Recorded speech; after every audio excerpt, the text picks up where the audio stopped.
We live in an age where people spend a significant amount of time and energy interacting with their friends, family, and others in the online environment. In this course, we will seek to not only interact with each other, but also build a strong community of online learners. The goal of the course is for us to learn as much about our government and our time together. One way we will interact with each other in this class is through the classroom discussions. This presentation is meant to provide you with some helpful tips on how to be successful when participating in the classroom discussions. To begin with, let's examine how to build an argument. I have constructed a visual representation that will hopefully communicate this message. It is perhaps easier to recognize the need to support your argument if you think of an argument as a roof of a structure such as this. At the basis, one will find the foundational elements one needs to begin to build his or her argument. These include factual elements and logic. This means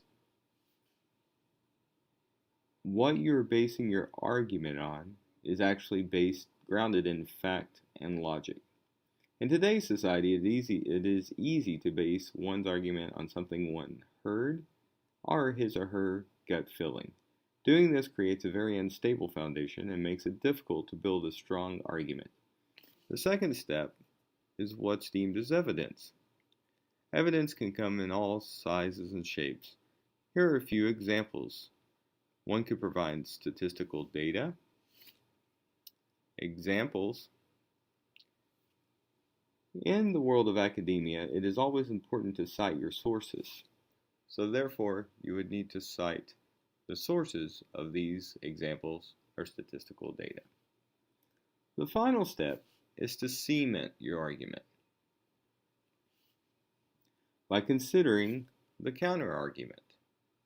For instance, if one explains why counterarguments are not the way to go, it forces those with the counterarguments to defend their position.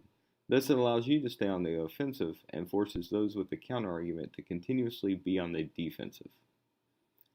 Conclusively, learning how to build a strong argument is an invaluable skill that can benefit you beyond this class.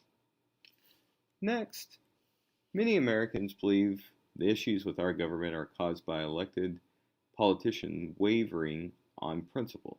Yet these same Americans are puzzled when politicians will not work or cooperate together. This leads us to a discussion of being flexible versus rigid. If you are one who views the world in right or wrong terms, then you may become frustrated when participating in our class discussions. The issues we will discuss are found in the gray areas of life. As a result, one should carefully consider if being flexible or rigid when proposing his or her solutions or thoughts is the best track. Hopefully this short little brief discussion will allow you to be more successful when building your arguments and participating in our class discussions.